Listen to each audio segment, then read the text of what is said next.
this class, we will study the cinema of Argentina, focusing on the New Wave movement, or El Nuevo Cine as it was called. Let's start with the First World War. By the end of the First World War, Hollywood cinema's foray into Latin America was almost complete. The war had destroyed, to a large extent, the centers of production and distribution of cinema in Europe, and the cinema of the Soviet Union was also prohibited from being screened. So Hollywood began to effectively exercise a monopoly on the films which were showcased in Latin America. The myth of Anglo-Saxon superiority, we must note, was consistently portrayed in these films. The North American was shown to exercise a policy of intervention that was upheld as righteous and morally sound. This was needed to resolve crises that inevitably arose due to stupidity on the part of the Latin American other. The Latin American other was systematically infantilized and shown to be barbaric and savage. Hollywood cinema objectified the Latin American other through various demeaning stereotypes. We must remember that the overwhelming and all-pervasive influence of Hollywood cinema in Latin America, which was propagated as the only cinema, both ideologically as well as formally, led to the phenomenon of placing Hollywood cinema as a firm point of reference among subsequent generations of Latin American filmmakers. In the 40s and 50s, Latin American films that were produced from within the continent largely followed the Hollywood model, as we have been saying. This cinema tended to reiterate stereotypes generated by Hollywood and used indigenous culture in a superficial manner, which again tended to exoticize the Latin American identity. The cinema appeared to make no attempt whatsoever to invent an individual mode of expression, let alone forge a politics of protest against neo-imperialism. The 1950s, we must note, were the beginning of a revolutionary phase in Latin American aesthetics.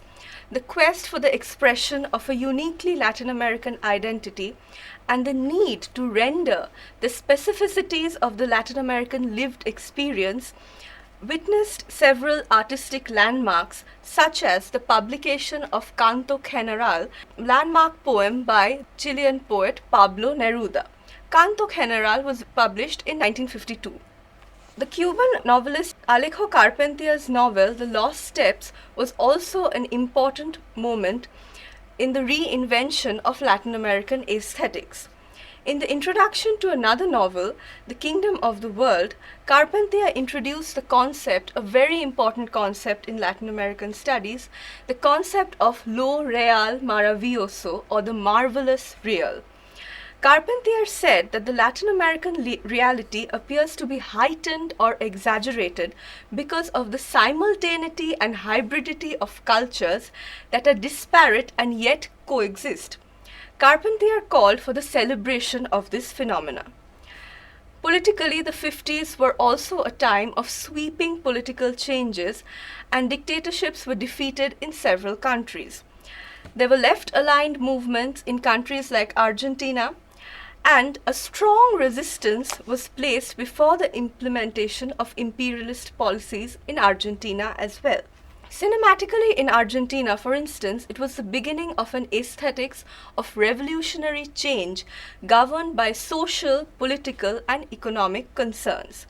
The cinema that was born under the purview of these currents of change was geared towards consciousness raising. Several Latin American filmmakers came under the influence of Italian Neorealism. Italian Neorealism gave these filmmakers a much-needed alternative mode of production. The new cinema, or El Nuevo Cine, emerged in different countries of Latin America and stretched, we must note, from the early 50s to the late 70s. This movement in cinema was concerned not only with questioning the aesthetics of erstwhile cinematic modes, but most importantly to provide a political impetus to its aesthetics. One of the leading practitioners of the third cinema was the Argentine filmmaker Fernando Birri. Fernando Birri, who returned from Rome and made Tire Die or Throw Us a Dime in 1958, was termed the first social documentary filmmaker in Latin America. Famously, Garcia Marquez has called Birri the great pope of the new Latin American cinema. Birri was interested in adapting Italian neorealism to the context of Latin America, especially Argentina. For Birri, please remember, the documentary film is not merely a naturalistic reflection of reality, but crucially, a critical reflection upon reality, a process which requires the participation of not merely the filmmaker, but also the audience. Filmmaking for Birri is thus an important human intervention to investigate an apparently objective reality and thereby enables both the filmmaker as well as the audience to embark on a journey of engaging with consciousness on critical as well as dialectical terms. In an essay entitled Argentine Cinema, Cinema and Underdevelopment, Birri says, and I quote, "The problem is that cinema is a cultural product, a product of the superstructure. Therefore, there was an impelling need to recognize the distortions and misrepresentations that the ideology of the superstructure imposed." Birri drew attention to the fact that Argentina, being underdeveloped and semi-colonial, reflected the condition in its cinema. Birri called for the conscious reflection upon the condition. The cause of underdevelopment was also spelled out quite categorically, namely colonialism and subsequently neocolonialism. The creation of national cinema was based, therefore, on it being realist, critical, and popular. Birri called for strong state-backed policies to promote the production and distribution of national cinema in Argentina. In lieu of the recognition that Latin America was largely underdeveloped and colonized, the uncontrolled import of foreign films that was seen to occur at the cost of economic and cultural exploitation should also be regulated by the active intervention of the state government, according to Birri. The production of national cinema must also be facilitated by enabling low-cost production. Most importantly, Birri spelled out without ambiguity that the films which were being made by the proponents of the new cinema, such as himself, Fernando Solanas, and Octavio Getino, were explicitly directed towards the working classes and sought to improve the living conditions of the rural and urban proletariat. Filmmakers like Birri, Solanas, and others were driven by a strong sense of social purpose and took up filmmaking as a politically charged, conscious act. As Solanas has remarked, and I quote him, "The important thing was not the film itself, but what the film provoked." The new cinema, again, was crucially characterized by historicism. The rewriting of history, unshackled from neocolonial propagandist models in the medium of film, finds expression in the work of Birri, including films such as Los Inundados, made in 1962, and Fernando Solanas's La Hora de los Hornos, or The Hour of the Furnaces, made between 1968 to 69. Formally, these filmmakers challenged the distinctions between documentary and fiction film. Please note, they showed these to be dialogic genres, or genres which are in dialogue with each other. The documentary form was enriched by drawing upon a particular dramatic and narrative structure from fiction, while a certain level of documentary contextualization glosses or qualifies fictional narratives. Fernando Solanas and Octavio Getino formed part of the new cinema movement through their theorization of Argentine and Latin American cinema as the third cinema. This cinema was proposed as revolutionary or agit cinema. It would not necessarily deal exclusively with revolutionary or political themes, but would be geared towards portraying Latin American reality on the whole. It was envisioned as a cinema that would craft a new cinematographic language in order to stem the birth of a new social consciousness. The third cinema movement owes its context to the specific political and economic circumstances prevalent in Argentina in the 1960s and 70s. There was a rise in the overall levels of organization and mobilization of working class and popular resistant movements. A gradual understanding that began developing between the military and the working classes culminated in 1973 with the overwhelming victory of Perón. So the cinematic language of the films emerging out of the Third Cinema movement was conditioned by efforts to democratize the nation with the strengthening of working class movements. While the Third Cinema was proposed and executed as an ideological product relevant to Latin American reality, the makers of the Third Cinema were insistent on drawing special attention to the national scenario or context of Argentina. According to Getino, the theory framing the Third Cinema was generated after and not before the production and distribution of The Hour of the Furnaces. With the film, Solanas and Getino were able to show that it was possible to produce and distribute a film within a non-liberated country with the sole purpose of contributing towards the process of political emancipation. Now, Fernando Birri defines the Third Cinema in terms of three stages. Firstly, the constitution of the Cine Liberación group and its initial activities, as informed by participation in resistance activities against successive Argentine military governments, the groups joining hands with the democratic and populist government until the death of its leader and Argentina's president, Perón, and finally the withdrawal of the group to a new form of protest through its confinement in the state of exile outside the country of Argentina.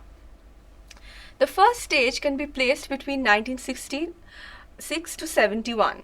In an interview with Godard, Solanas has defined the 4-hour-long The Hour of the Furnaces as an ideological and political film essay. The film, set in 1966 and 67, is divided into three parts. The first part is entitled Colonialism and Violence and discusses the openly rapacious nature of the colonial enterprise, Europe and the United States' economic exploitation of Latin America, and the awful plundering of the continent's natural resources and manpower, leaving its people severely deprived and destitute. The first part of the film also focuses on the deep-seated ideological penetration of foreign monopoly capitalism and the intellectual colonization of intellectuals in turn, who took pride in subscribing to Western thought paradigms without questioning in any way their inherent bias.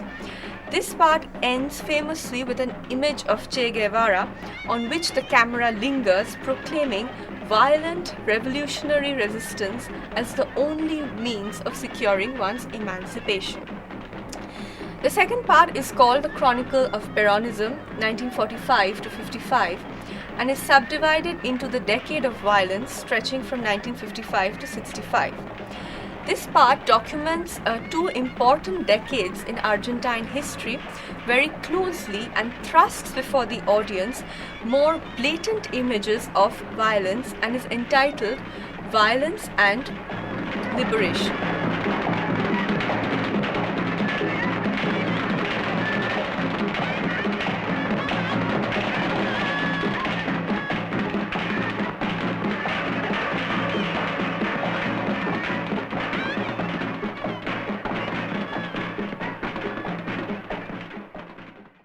The film ends appealing to the national conscience with "You who can continue the film, act so that new notes and testimonies can be added." The formal and political radicalism of The Hour of the Furnaces and its revolutionary charge is reinforced with respect to the ideology of the Cine Liberación group, as Solanas has commented very famously, and I quote him, "To use film as a weapon or as a gun to transform the work itself into an act, into a revolutionary act." During the second stage, the magazine Cine y Liberación was published in 1972 and reflected the popular resistance that was poised to take over. The group adopted a double-pronged strategy with the result that some films were targeted for commercial audiences while other films were directed specifically towards consciousness raising. The third stage can be marked from 1974 with the death of Perón and the beginning of General Videla's repressive military regime, which was defeated only in the mid-80s. Filmmakers of national cinema like Solanas and Getino found themselves in exile in Paris and were unable to return to Argentina for almost 10 long years. With the return to democracy again in 1984, Solanas returned to Argentina and made the very well-known Exile trilogy, which comprises of 3 films: Tango, The Exile of Gardel, made in 1985, Sur, 1988, and El Viaje, or The Journey, made in 1992. Tango, The Exile of Gardel, is set among Argentinian exiles in Paris. They are seen rehearsing a tanguedia and bring into focus the entire Argentine tradition of tango, tracing a cultural and performative history. Past masters like Carlos Gardel are lyrically evoked. The vicissitudes of an exile's life in Paris, haunted by memories of Argentina and its suffering, are poignantly portrayed across generations. The performance of the tango, subject to trials and tribulations, enable the exiles to remember their homeland and also celebrate Argentina's important cultural icons. Había formado un quinteto y convencido a su pianista Ángel, también coreógrafo, que lo ayudara a montar la tanguedia, que según él era la más grande obra de tango jamás escrita. No sé cómo va al costado, si se puede hacer o no se puede hacer, pero... Perdón, Troesma. ¡El farsante!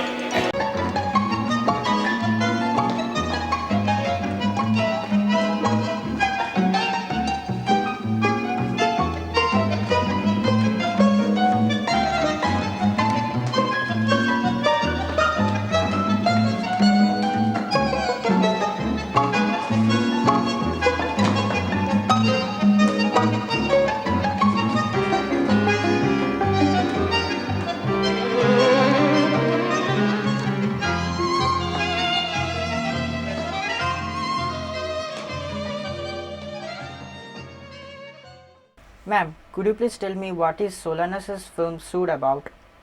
Yes. Sur shows a young man, Florian, imprisoned for a long time under Videla's dictatorship. On his release, he makes a journey back in time, visiting crucial junctures under the military regime, which he was unaware of.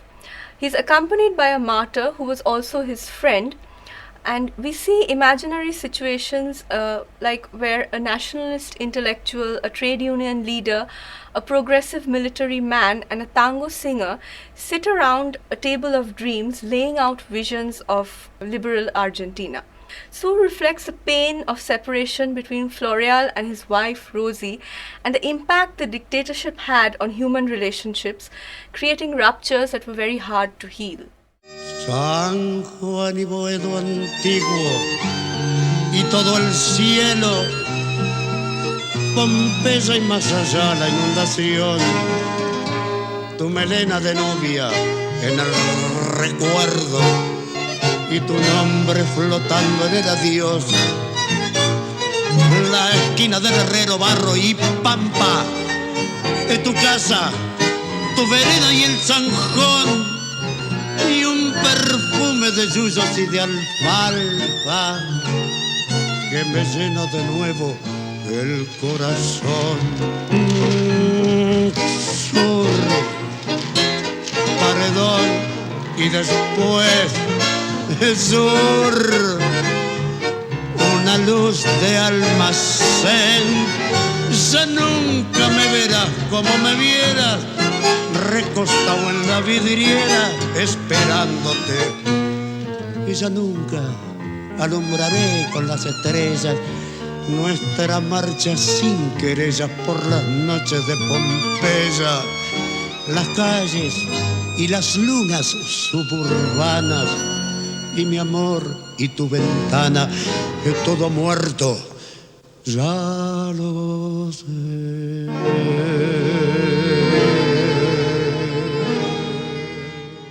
The last film of the trilogy, El Viaje, or The Journey, traces the journey of a boy who travels all over the Latin American continent.